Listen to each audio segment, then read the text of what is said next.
Hello बच्चों, I am Avinash sir और ये मेरा चैनल है यूट्यूब चैनल केमिस्ट्री वाला बाई अविनाश सर। आज बायोलॉजी सीरीज का फर्स्ट वीडियो लेक्चर यहाँ पेश हो रहा है। इस चैप्टर में हम लोग रिप्रोडक्शन, इस सीरीज के जो भी चैप्टर्स आएंगे उसमें पहला चैप्टर है रिप्रोडक्शन और रिप्रोडक्शन के टर्म्स को हम एक्सप्लेन करेंगे ताकि इन टर्म्स को जान के रिप्रोडक्शन को सीखना आसान हो जाएगा। ये चैप्टर काफ़ी इजी हो जाएगा। तो टर्म है diploid, haploid, somatic cells, germ cells, alternation of generation. तो यहाँ पर हमने ऑर्गेनिज्म्स को दो भागों में बांटा है। Organisms means plants and animals. ये सिर्फ प्लांट्स के लिए ही नहीं है, सिर्फ एनिमल्स के लिए ही नहीं है, बल्कि ऑर्गेनिज्म्स दो तरह के होते हैं, प्लांट्स एंड एनिमल्स। तो उन दोनों ही के लिए हैं कि जितने भी ऑर्गेनिज्म्स होते हैं वे दो तरह के होते हैं। एक तरह के ऑर्गेनिज्म को प्लांट बोलते हैं, दूसरे तरह के ऑर्गेनिज्म्स को एनिमल्स बोलते हैं। प्लांट्स भी एंड एनिमल्स भी, दोनों में दो तरह का रिप्रोडक्शन होता है। कुछ सेक्सुअली रिप्रोड्यूसिंग प्लांट्स होते हैं, कुछ सेक्सुअली रिप्रोड्यूसिंग एनिमल्स होते हैं। तो सेक्सुअल रिप्रोडक्शन करने वाले जितने भी ऑर्गेनिज्म्स होंगे, प्लांट्स एंड एनिमल्स, उनके बारे में यहाँ चर्चा होगी। और एसेक्सुअली रिप्रोड्यूस करने वाले, जहाँ सेक्सुअल रिप्रोडक्शन नहीं होता है, अर्थात गैमेट्स का फॉर्मेशन नहीं होता है, गैमेट्स का फ्यूजन नहीं होता है, अर्थात जाइगोट का फॉर्मेशन नहीं होता है, वो सब एसेक्सुअली रिप्रोड्यूसिंग ऑर्गेनिज्म्स कहलाएंगे।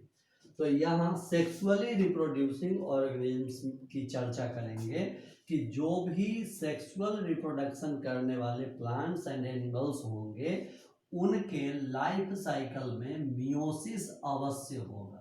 इसलिए लिखा गया है मियोसिस इज अ रूल। थोड़ा सा जान लीजिए कि मियोसिस क्या होता है। तो सेल डिवीजन तीन तरह के। अब सेल डिवीजन क्या है? तो reproduction at the cellular level. Cell division है reproduction at the cellular level. Reproduction at the cellular level, cellular level पर जो रिप्रोडक्शन होता है उसे ही सेल डिवीजन कहते हैं। तो ये सेल डिवीजन तीन तरह के होते हैं। पहला माइटोसिस होता है जो सोमैटिक सेल्स में होता है, माइटोसिस। और दूसरा मियोसिस जो जर्म सेल्स में होता है। और तीसरा एमाइटोसिस होता है, एमाइटोसिस। माइटोसिस के अपने रूल्स हैं, रेगुलेशंस हैं, कुछ कायदे कानून हैं। मियोसिस के कुछ अपने कायदे कानून हैं। लेकिन एमाइटोसिस इज अ हुड़दंग process, it is a random process. इसका कोई कायदा कानून नहीं है। ये बिना किसी रूल रेगुलेशन के एक सेल जब दो सेल्स में बट जाता है तो उस सेल डिवीजन के उस प्रोसेस को एमाइटोसिस बोलते हैं। तो आपने देख लिया कि सेल डिवीजन तीन तरह के, mitosis, meiosis and amitosis. Cell division आप कम से कम थोड़ा सा इतना याद रखिए कि सेल डिवीजन क्यों होता है। तो कोई भी सीडलिंग है, सीडलिंग से बड़ा प्लांट ट्री बन जाता है। कोई बेबी जन्म हुआ और जन्म होके इतना बड़ा हो जाता है। कैसे बड़ा हो जाता है? तो सेल डिवीजन करके। जिस समय जन्म लेता है उस समय सेल्स की संख्या उसके बॉडी में कम होती है और धीरे धीरे सेल्स की संख्या बढ़ती जाती है। तो सेल डिवीजन के द्वारा ही सेल्स की संख्या बढ़ती है। तो ये बॉडी में ग्रोथ के लिए जो सेल डिवीजन होता है वो माइटोसिस के जरिए होता है। माइटोसिस के जरिए ग्रोथ के लिए, रीजनरेशन के लिए या हीलिंग ऑफ वुंड्स के लिए, रीजनरेशन या हीलिंग ऑफ वुंड्स, घावों को भरने के लिए, इंसिशंस को भरने के लिए ये माइटोसिस होता है। और मियोसिस होता है रिप्रोडक्शन के लिए। ऐसे आप याद रखिए कि in most of the cases meiosis होता है before the formation of gamete at the time of gamete formation, अर्थात जब जर्म सेल में मियोसिस होगा तो गैमेट्स बनेंगे। जैसे जर्म सेल किसके, टेस्टिस के जर्म सेल, मेल का रिप्रोडक्टिव ऑर्गन, मेल एनिमल्स जो एडवांस्ड एनिमल्स होते हैं, एडवांस्ड एनिमल्स में मेल का जो मेल रिप्रोडक्टिव ऑर्गन होता है वो टेस्टिस है, और टेस्टिस के जर्मिनल एपिथेलियम में जब मियोसिस होता है तो मेल गैमेट बनता है जिसे स्पर्म कहते हैं। और एडवांस्ड एनिमल्स के फीमेल्स में जो फीमेल रिप्रोडक्टिव ऑर्गन होता है उसे ओवरी बोलते हैं। ओवरी के जर्मिनल एपिथेलियम में जब मियोसिस होता है तो ओवम या एग बनता है। इसी स्पर्म मेल के द्वारा दिया गया स्पर्म एंड फीमेल के द्वारा दिया गया ओवम का जब फ्यूजन होता है, ह्यूमन के केस में फैलोपियन ट्यूब में फ्यूजन होता है अर्थात फर्टिलाइजेशन होता है, तो जाइगोट बनता है, और जाइगोट से एम्ब्रियो बनता है, और एम्ब्रियो से बेबी का फॉर्मेशन होता है। तो इस तरह मियोसिस कहाँ होता है, तो रिप्रोडक्शन के समय, at the time of reproduction, at the time of reproduction.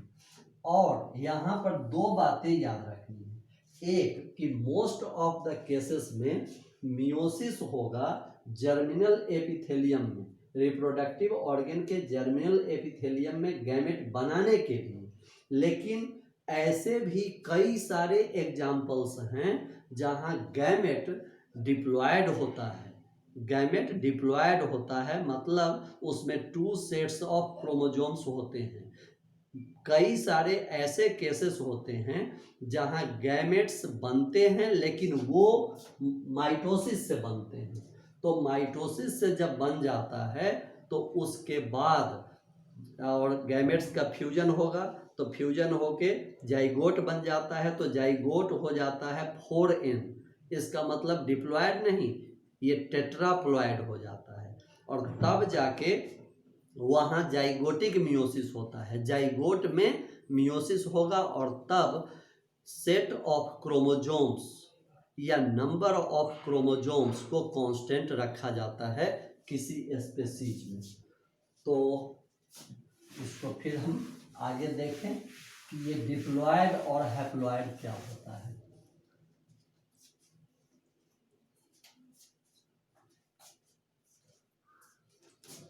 तो जैसे हम एग्जाम्पल ले लेते हैं मैन का केस, ह्यूमन। तो ह्यूमन बीइंग के बॉडी के प्रत्येक सेल में, पहले तो देख लें कि ये somatic cell and germ cell किसे कहेंगे। तो ह्यूमन बीइंग है जैसे, तो ह्यूमन बीइंग के बॉडी के सारे cells, all the cells of the human body are somatic cells.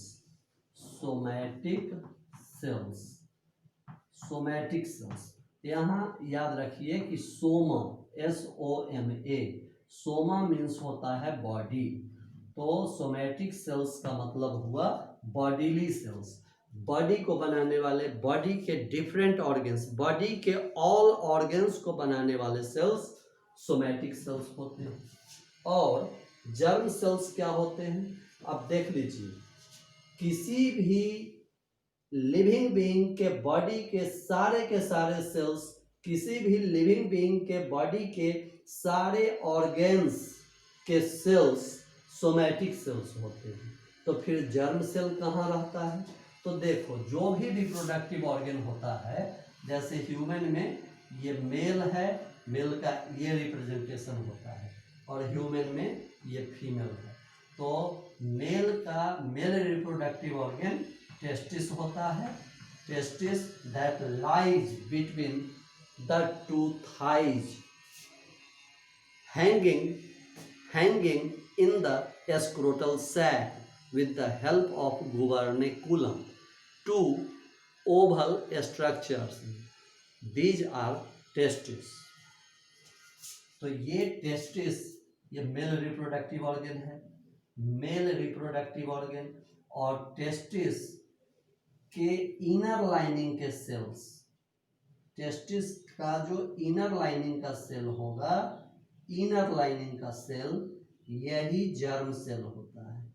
और इन्हीं जर्म सेल्स में से एक बार में किसी एक जर्म सेल में मियोसिस होगा। ये जर्म सेल्स हैं, ये सभी जर्म सेल्स हैं, ये सभी जर्म सेल्स हैं। और इन्हीं जर्म सेल्स में से किसी एक जर्म सेल में मियोसिस होगा। और मियोसिस होगा और क्या बनेगा, तो मियोसिस होगा तो मेल गैमेट बनेगा। मेल गैमेट को स्पर्म भी बोलते हैं। तो ये मेल गैमेट या स्पर्म। अब देखिए कि मियोसिस जहां भी होता है तो क्रोमोसोम्स की संख्या रिजल्टिंग सेल में हाफ हो जाती है। जैसे टेस्टिस के जर्मिनल एपिथेलियम में जितने सेल्स होंगे उसके गैमेट में उसके हाफ क्रोमोसोम्स होंगे। टेस्टिस के जर्मिनल एपिथेलियम के प्रत्येक सेल में जितने क्रोमोसोम होंगे उस सेल से प्रोड्यूस्ड गैमेट जो मियोसिस से बनता है उसमें क्रोमोसोम्स की संख्या हाफ हो जाएगी। जैसे कि ह्यूमन के केस में आप देखते हैं कि ह्यूमन के बॉडी के प्रत्येक सेल में 46 क्रोमोसोम्स होते हैं। 46 क्रोमोसोम ह्यूमन के बॉडी के ईच एंड एवरी सेल में 46 क्रोमोसोम्स होते हैं। इस 46 क्रोमोसोम्स को डिप्लॉयड नंबर बोलते हैं, क्योंकि डिप्लॉयड का अर्थ है 2 सेट्स ऑफ क्रोमोसोम्स। जैसे किसी भी लिविंग बीइंग के बॉडी के प्रत्येक सेल में जितने क्रोमोसोम हैं, जैसे ह्यूमन बॉडी के प्रत्येक सेल में 46 क्रोमोसोम्स हैं, तो इनमें से 1 set of chromosome that is 23 chromosomes have necessarily descended from one's father and 23 chromosomes have necessarily descended from one's mother। तो 2 सेट हुए। ह्यूमन बीइंग के बॉडी में जो 46 क्रोमोसोम्स हैं, इन 46 क्रोमोसोम्स में 23 क्रोमोसोम्स मदर साइड से आए हैं और 23 फादर साइड से। तो इस तरह से 23 क्रोमोसोम्स का 1 सेट, फिर 23 का 1 सेट, तो 46 क्रोमोसोम्स जो ह्यूमन बीइंग्स में हैं ये डिप्लॉयड हुआ। और डिप्लॉयड को 2n से रिप्रेजेंट करते हैं, 2n से। तो अभी बताए कि किसी भी लिविंग बीइंग के बॉडी का प्रत्येक सेल डिप्लॉयड होता है, डिप्लॉयड 2n। तो ह्यूमन बीइंग के भी बॉडी का प्रत्येक सेल 2n होगा, डिप्लॉयड होगा। उसके बॉडी के हर एक सेल में 46 क्रोमोसोम्स होंगे। तो टेस्टिस के भी प्रत्येक सेल में 46 क्रोमोसोम्स होंगे। प्रत्येक सेल में, in each and every cell of testis there are 46 chromosomes. लेकिन टेस्टिस के जर्मिनल एपिथेलियम के किसी एक सेल में, जर्मिनल एपिथेलियम का जो सेल है उसी को जर्म सेल्स बोलते हैं, उसमें जब मियोसिस होगा तब जो गैमेट बनेंगे उस गैमेट में 23 क्रोमोसोम्स होंगे। तो एक बात और याद रखना है कि मियोसिस जब होता है, किसी सेल में मियोसिस होता है, तो 1 सेल से 4 सेल्स बन जाते हैं। 4 सेल्स बन जाते हैं, 4 सेल्स। और इसमें 2n नंबर ऑफ क्रोमोसोम्स हैं, तो प्रत्येक में n 2n 46, तो प्रत्येक में 23। थोड़ा सा आपको लगेगा कि 46 जब है तो 4 जगह 23 कैसे होगा, तो इसके लिए मियोसिस देखना होगा। तो आप समझ गए होंगे कि somatic cells and germ cells क्या होते हैं। जर्म सेल्स का मतलब ऐसे सेल्स जो गैमेट प्रोड्यूस करते हैं, जिनमें मियोसिस होता है और मियोसिस होने के बाद गैमेट बनते हैं, मेल गैमेट या फीमेल गैमेट। तो ये हो गया जर्म सेल। और जर्म सेल रिप्रोडक्टिव ऑर्गन के इनर लेयर पर पाया जाता है, टेस्टिस में भी। और इसी तरह फीमेल के केस में ओवरी जो होगा, ओवरी के भी इनर लाइनिंग का सेल होगा, वो भी जर्म सेल कहलाएगा। और इसमें भी इसी तरह से ये जर्म सेल है, ये सब जर्म सेल्स हैं इनर लाइनिंग के, या जर्मिनल लेयर या जर्मिनल एपिथेलियम, ये सब बोल सकते हैं नाम। अब इनमें से किसी एक सेल में, एनी वन सेल में एक समय में मियोसिस होता है, और मियोसिस जब होगा तो इससे भी फिर 4 सेल्स बनेंगे, और प्रत्येक में क्रोमोसोम्स की संख्या घटकर हाफ। ह्यूमन का फीमेल है तो उसके बॉडी के भी प्रत्येक सेल में 12 क्रोमोसोम्स अर्थात 46 क्रोमोसोम्स होंगे, 46 क्रोमोसोम्स।